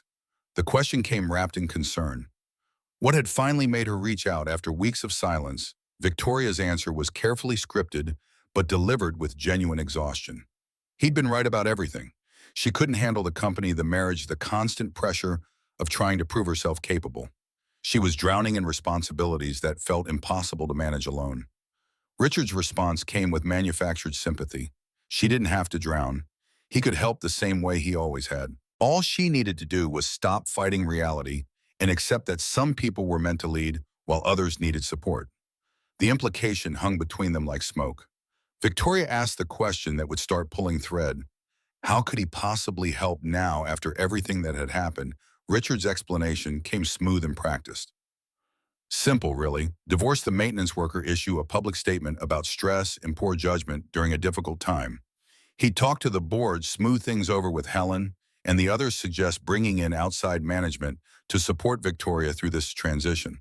Just temporary, of course, until she found her footing again. Victoria kept her voice small and uncertain. Outside management meant Richard taking over her company. The correction was gentle but firm, not taking over, supporting. And hadn't they really built Sterling Capital together during their engagement? He'd made strategic decisions, allocated resources, managed the people Victoria couldn't handle. She'd been dealing with her father's decline, and someone had to keep the company running. Victoria's pulse jumped. That was the opening. She pushed gently, voice still shaky and defeated. He really thought he ran Sterling Capital during those years. Richard's confidence was absolute. He knew he had. Made critical choices, positioned key players, ensured the right people understood where their loyalties should lie. Victoria had been distracted, understandably so, and he'd done what needed doing. The question came quieter now, almost too casual. What did he mean by positioning key players? Richard sipped champagne, relaxing into what he clearly believed was a conversation between allies rather than an interrogation. People like Robert Pierce understood loyalty, understood that supporting the right leadership came with benefits. He'd compensated Robert for his expertise through consulting arrangements that were perfectly legal, perfectly reasonable. Victoria felt her heart hammering but kept her voice level. Consulting arrangements through Blackwood Consulting? Richard's smile suggested he was pleased she'd been paying attention. Exactly. Standard business practice, really. Robert provided valuable insights. Richard's firm provided compensation. Nothing unusual about it. The Wire was getting everything, every word, every casual admission. Victoria pushed slightly harder. But those payments came from Sterling Capital accounts, didn't they? The dismissal was immediate. Technical details, accounting minutiae that accountants handled. The important thing was that the right work got done by the right people. If some accountants later questioned the paperwork, well, paperwork could be flexible when necessary. Victoria's phone buzzed on the table. A text from James. "I'm sorry, I love you, please come home." They'd staged it, carefully timed it perfectly, and Richard's eyes tracked to the screen before Victoria could pretend to hide it. Richard's expression hardened. Still playing devoted husband, even now, pathetic really. When this was over, James Mitchell would disappear back into whatever hole he'd crawled out of, taking his dead wife's ghost and his pathetic daughter with him. The words detonated something in Victoria's chest. Her voice came sharp in real performance, dropping away. What did he just say about Emma? Richard's mask slipped, irritation bleeding through the charm. The brat was a prop, nothing more. A convenient tool to make James look sympathetic, to generate pity from people stupid enough to fall for working-class sob stories. Once Victoria came to her senses, James and his child would become irrelevant footnotes. Victoria stood, taking a step back. The FBI had told her to stay calm, keep him talking, but hearing Richard dismiss Emma as a prop while threatening James pushed her past tactical thinking into genuine fury. Richard noticed the shift, his smile widening. There was the real Victoria, the one who couldn't control her emotions, who let personal feelings cloud professional judgment. This was exactly why she needed someone stable to run her company, someone who understood that business required hard choices. Victoria's response came cold and final. He was right about one thing. This was over, but not the way he thought. Richard's confusion was genuine. What Victoria held up her wrist, the tennis bracelet catching light. The Wire had been recording everything, every admission about embezzlement, every threat, every casual revelation that he'd been stealing millions while she grieved her father's decline. The FBI was listening, had been listening for the past 30 minutes, and they had every word. Richard's face cycled through shock to disbelief to rage faster than she could track. The champagne glass hit the floor, crystals shattering across black granite. His voice came low and venomous, all pretense of civility gone. She'd set him up, recorded him illegally, entrapped him, fabricated evidence. Victoria's correction was steady despite her racing heart. She'd recorded him with FBI authorization. He'd confessed to embezzling $4.7 million through Robert Pierce, admitted to falsifying consulting invoices and manipulating board votes, and threatened a 5-year-old child on tape. Richard moved toward her, and Victoria backed up until she hit the window. His hands shot out, gripping her wrist hard enough to hurt, and Victoria felt the same terror from the parking garage trying to swallow her whole. The words came through gritted teeth, Richard's face inches from hers. She thought she'd won. He had lawyers who would destroy her, who would tear apart every piece of evidence, who would make sure she lost everything. The door burst open with the specific violence of law enforcement executing a plan. FBI agents flooded the penthouse, Agent Keating in the lead with her badge visible, and her voice projecting authority that cut through Richard's rage. Richard Blackwood was under arrest for wire fraud, embezzlement, and witness intimidation. He had the right to remain silent, though based on the recording they'd just collected, he'd waived that right thoroughly. Richard released Victoria's wrist and spun toward the agents, his face contorting with fury.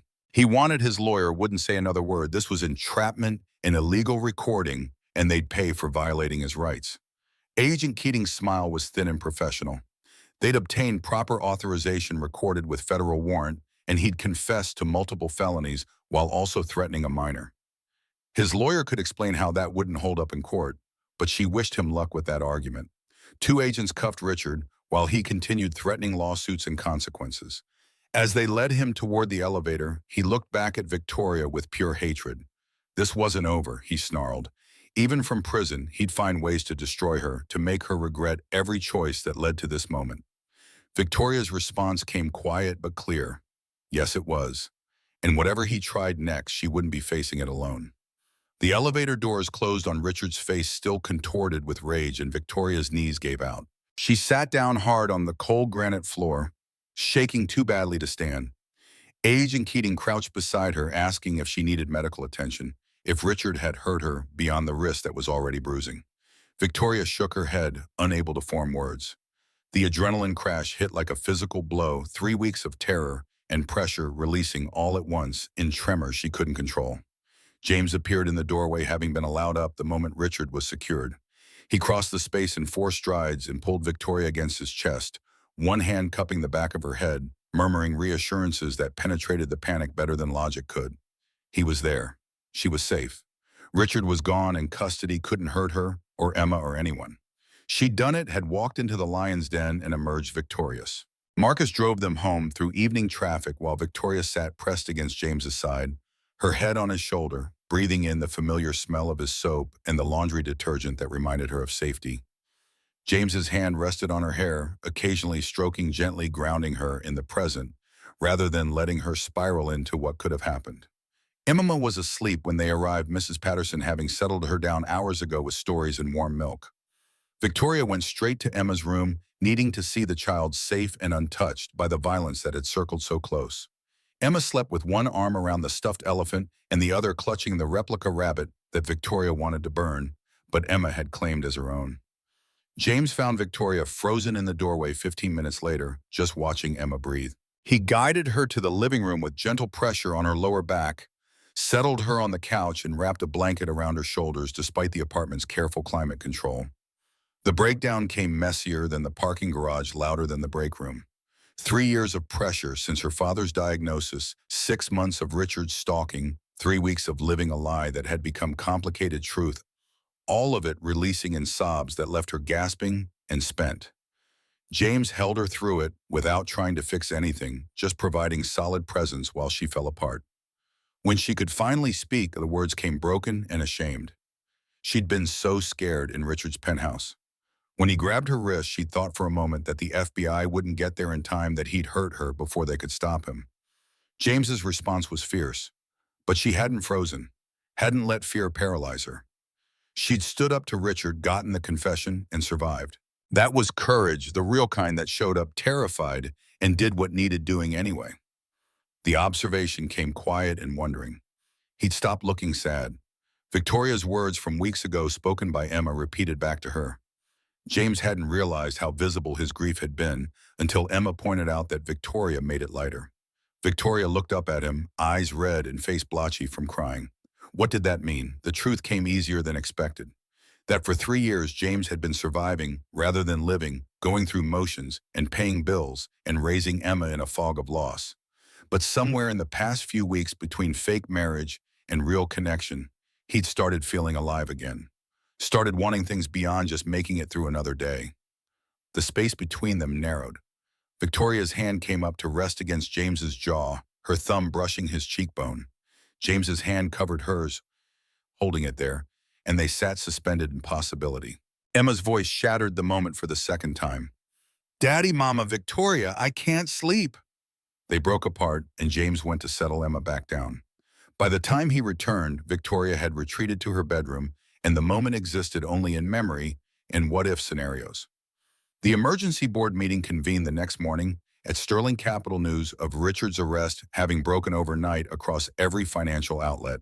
Victoria arrived to find reporters camped outside the building, cameras tracking her path from car to entrance. James walked beside her, and the optics were deliberate, unified, front-stable leadership, nothing to hide. Helen Westbrook had already claimed the head of the conference table by the time Victoria entered. David Chen was setting up his laptop with unusual tension in his shoulders, probably wondering if his role in providing the evidence would be discovered.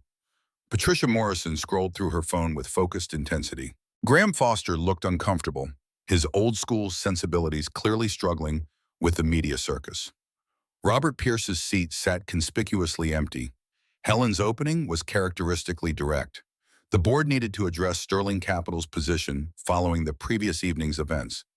Richard Blackwood had been arrested on federal charges that included embezzlement from their company.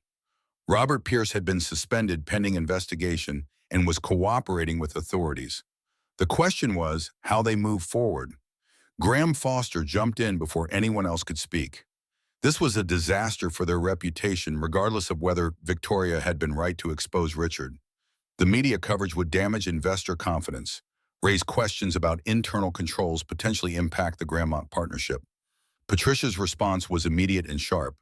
Their reputation would have been destroyed if Victoria hadn't exposed the embezzlement. Richard had stolen nearly $5 million over 3 years, and that kind of fraud would have eventually been discovered through audits.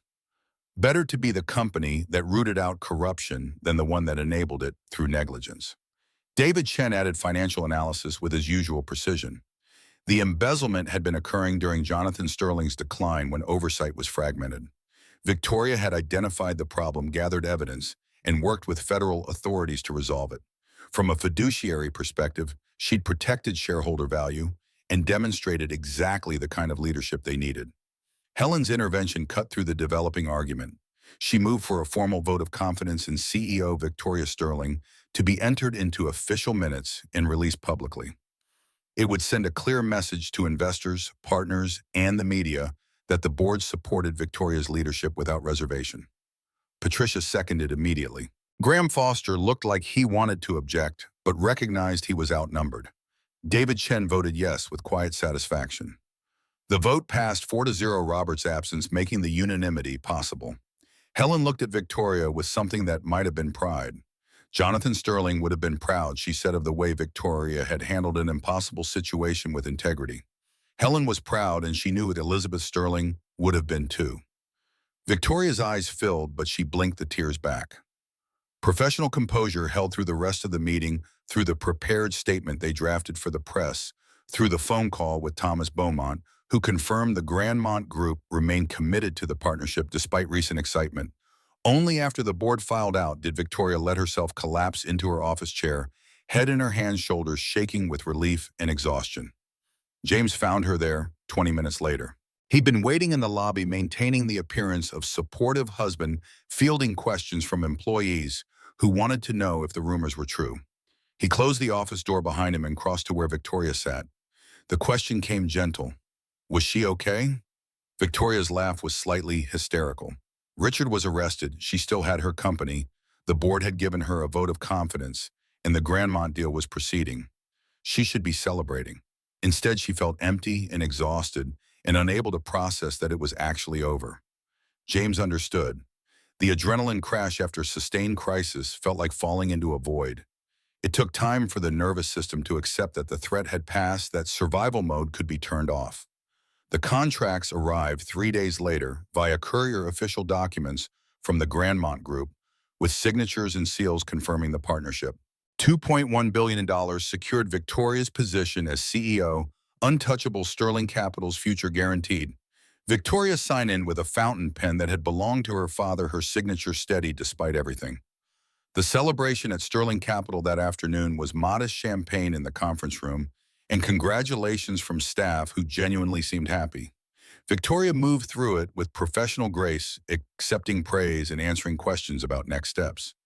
James watched from the periphery, feeling increasingly out of place in this world of high finance and strategic partnerships. Their agreement had been clear from the start. Pretend until the contracts were signed, then return to their separate lives. The contracts were signed. The board had voted confidence. Richard was in federal custody facing 15 years minimum. There was no reason for the performance to continue. Victoria's office after the celebration felt too quiet, just the two of them in the city spreading below the windows. The champagne buzz had faded, leaving only the weight of what came next. Victoria stood at the window with her back to James, shoulders tight with tension. Her voice came quiet and carefully controlled. The board vote was secure, Grandmont was finalized, Richard was facing federal charges. Their agreement was complete. James agreed, standing near the door like he was already halfway to leaving. They'd accomplished what they set out to do. Victoria turned and James saw she was holding the wedding ring, the fake one from their staged marriage. She held it out without meeting his eyes. "Thank you for your service." The words came out bitter and self-mocking. "You can go back to your life now. Take Emma, return to normal. You held up your end of the agreement." James didn't take the ring. His question came quiet and dangerous. "What if he didn't want to go back?" Victoria's laugh was hollow. "Don't make this harder than it already is." He'd helped her, she was grateful, and now they could both move on. He'd find another apartment, rebuild his job situation, get back to the life he'd had before she'd kissed him in a hotel lobby. The interruption was gentle but firm. What if the last 3 weeks had felt more real than anything in his life for the past 3 years? What if coming home to her and Emma felt like the first time he had actually had a home rather than just a place to sleep between shifts? Victoria's composure cracked. He was confused, traumatized by recent events, experiencing some kind of bonding response to shared stress. It would pass. James closed the distance between them in 3 steps. His voice came low and intense. "Don't rationalize this. Don't make it smaller than it is."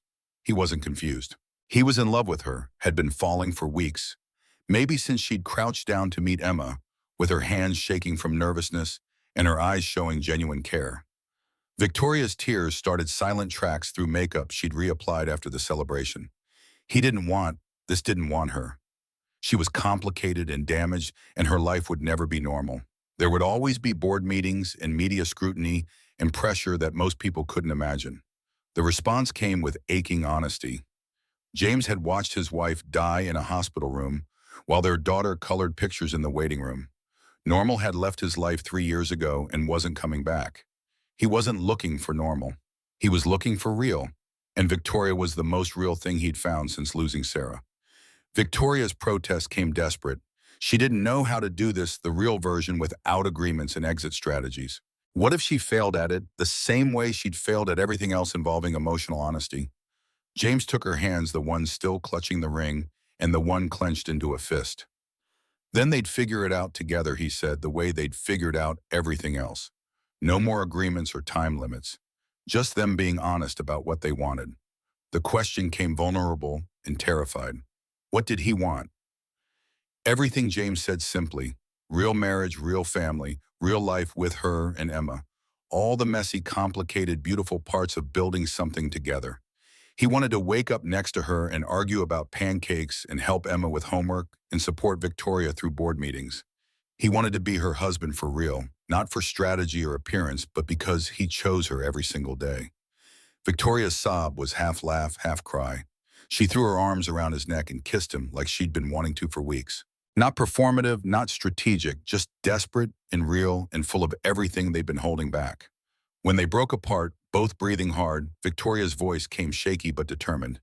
Emma would think she was crazy for wanting this so badly when she'd only known them a few weeks. James's smile was soft. Emma had asked that morning if Victoria was going to be her real mom now. She was of heaven perceptive and had apparently been waiting for the adults to catch up. Victoria pulled back, eyes wide. He'd already talked to Emma about this. Not exactly. Emma had asked the question and James had said he'd have to check with Victoria first. So now he was checking. Victoria's answer came fierce and certain. Yes. Yes to all of it. Yes to being Emma's mom and James's wife, and building something real from the fake foundation they'd started with. They kissed again, and this time when Emma's voice called from the lobby where Marcus had been watching her, they didn't spring apart guilty. They walked out together to collect her, and Emma took one look at their linked hands and smiled like she'd won a prize. That evening, they sat Emma down with the seriousness the moment deserved. Victoria took the lead, crouching to Emma's eye level the way she had that first day. They needed to ask her something important, and she could say no if she wanted. Emma's eyes went wide with the gravity 5-year-olds brought to important moments. Was she in trouble? No, no trouble, Victoria assured her. They wanted to know how Emma would feel about Victoria staying forever. Not just as Daddy's friend, but as Emma's mom for real. Emma's contemplation was thorough and serious. She had 3 conditions delivered with the kind of authority that suggested she'd been thinking about this extensively. First condition, bedtime stories every night, but good ones with dragons and princesses, not boring ones about vegetables, Victoria promised solemnly. Second condition, pancakes on Sundays because Daddy's were too lumpy even if they tasted okay. James protested, but Victoria agreed to learn proper pancake technique. Third condition, delivered with the wisdom of a child who'd lost too much already, Victoria had to promise to love Daddy forever, because when someone loved him, he didn't look sad like he did when he looked at pictures of Mommy. Victoria's eyes filled as she pulled Emma into a hug. That promise was the easiest one to make, she whispered into Emma's hair. She'd love James and Emma both forever, for as long as they'd have her.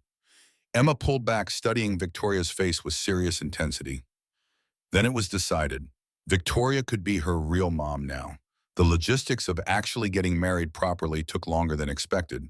Jennifer Reeves pointed out that they were already legally married from their courthouse ceremony, which had been real despite the fake motivations. But Victoria wanted something more meaningful, and James agreed.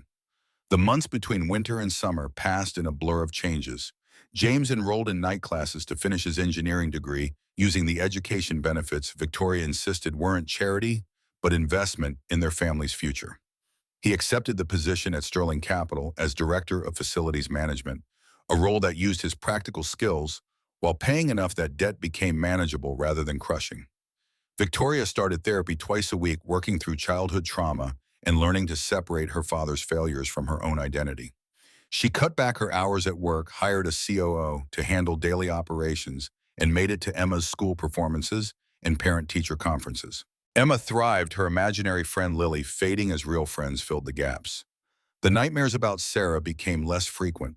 She started calling Victoria Mama without the modifier, and neither adult corrected her. Richard Blackwood pleaded guilty to embezzlement and wire fraud in exchange for a reduced sentence of 12 years federal prison. Robert Pierce received 3 years probation and was permanently banned from serving on corporate boards. The money Richard had stolen was recovered through asset seizure, and Sterling Capital's reputation emerged stronger for having rooted out corruption. The wedding happened on a Saturday in June at Millennium Park's small ceremony with 30 guests who actually mattered. Emma took her role as flower girl with the kind of seriousness usually reserved for state funerals, distributing petals with mathematical precision along the aisle. Helen Westbrook had gotten ordained online specifically to officiate. Her opening remarks were characteristically direct. She'd known Victoria since birth, watched her survive things that would have destroyed weaker people, seen her build something extraordinary from the wreckage her father had left. And she'd watched James bring out the best in Victoria, not by changing her, but by loving her exactly as she was. James's vows were simple and devastating.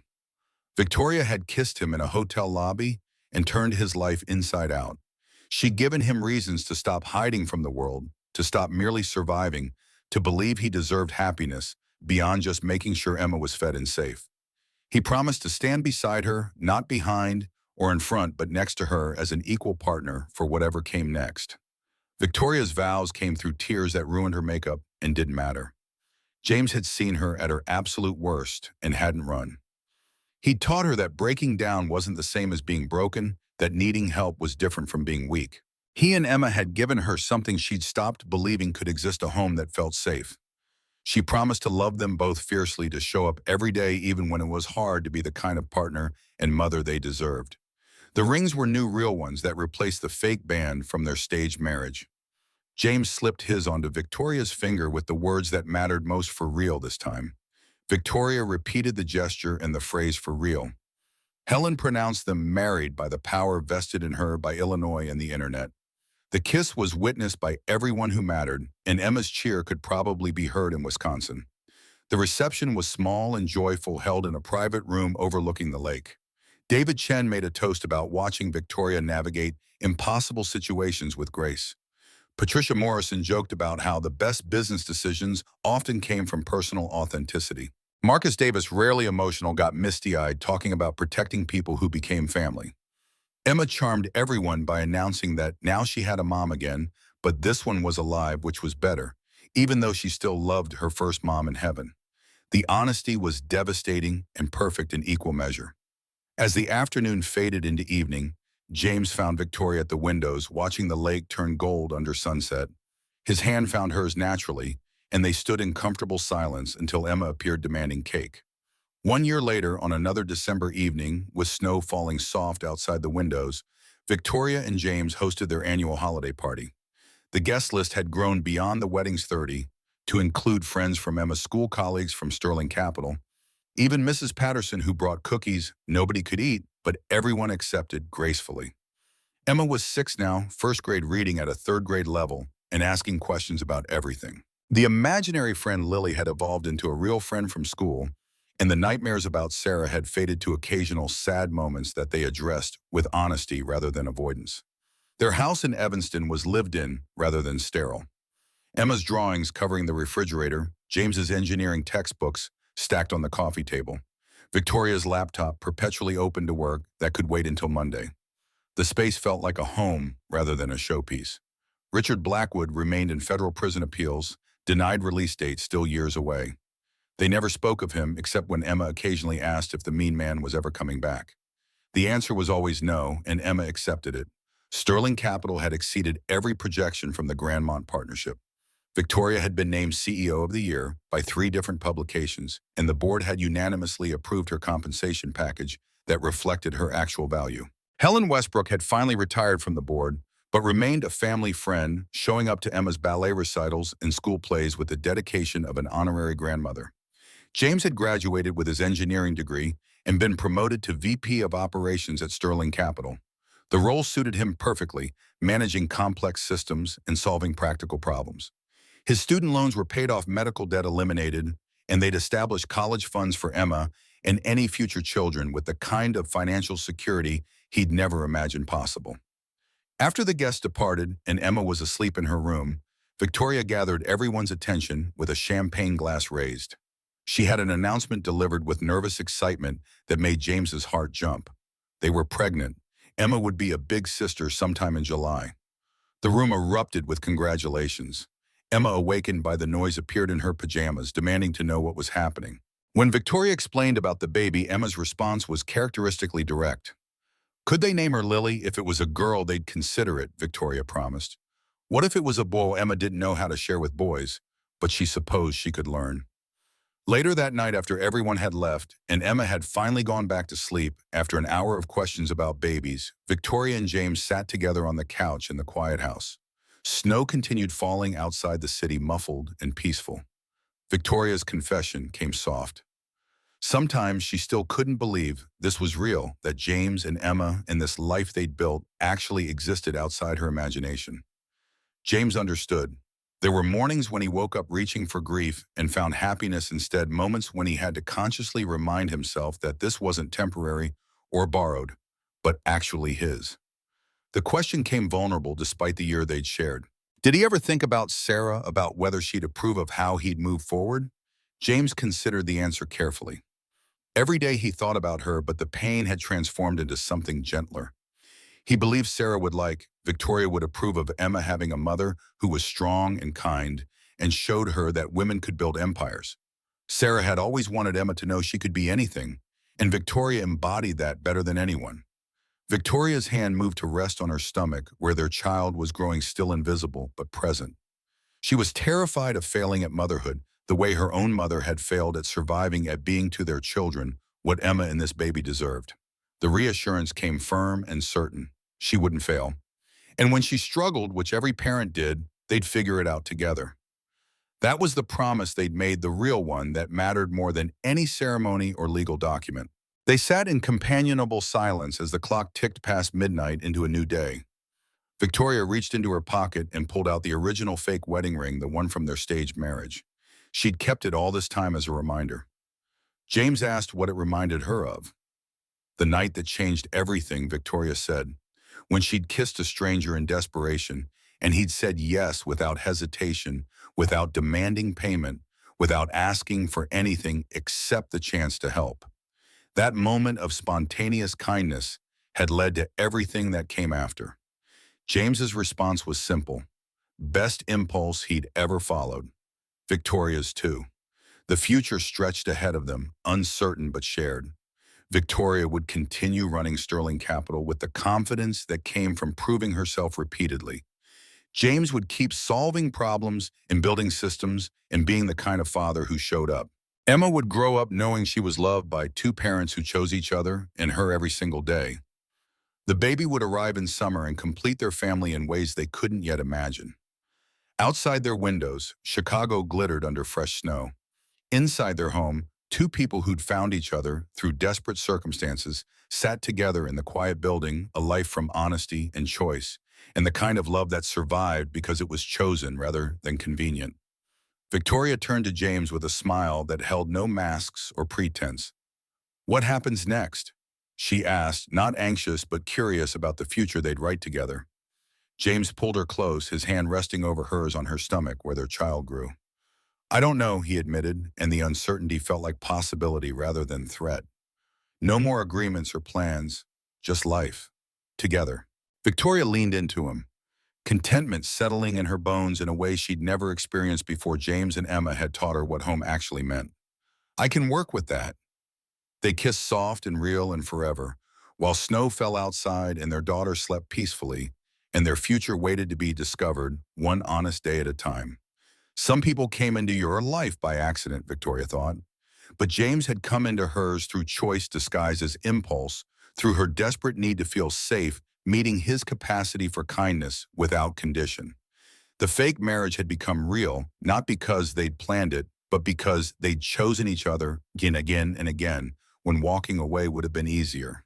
That was the truth that mattered, not the hotel lobby kiss or the staged performances or the agreements that had brought them together. What mattered was every morning when they woke up and chose this life, these people, this imperfect, beautiful reality they'd built from crisis and honesty. In Emma's room down the hall, their daughter slept peacefully, with drawings of their family scattered across her desk. Two adults, one child, and a baby, drawn as a small circle held carefully in stick-figure arms. The family she'd asked for, the one that had materialized from necessity and grown into choice. The clock struck 1 in the morning. The snow had stopped, leaving the world clean and quiet. Victoria and James remained on the couch, neither willing to break the peace, both understanding that moments like this were the real treasure. Not the money or the company or the public validation, but the quiet contentment of being known and choosing to stay anyway. James's final words before they finally headed to bed came soft but certain, embedding themselves in Victoria's heart alongside every other truth they'd built together. "You know what I've learned? Strength isn't about never breaking down. It's about having someone to help you back up." He paused, his hand gentle in her hair. "You've helped me back up every single day, and I plan to do the same for you for the rest of our lives." Victoria's answer was the easiest promise she'd ever made. Forever. They walked to their bedroom hand in hand, leaving behind the remnants of the party and stepping into the life they'd chosen. The fake marriage was long gone, replaced by something real and messy and perfect in its imperfection. Tomorrow would bring new challenges, but they'd face them together, and that made all the difference.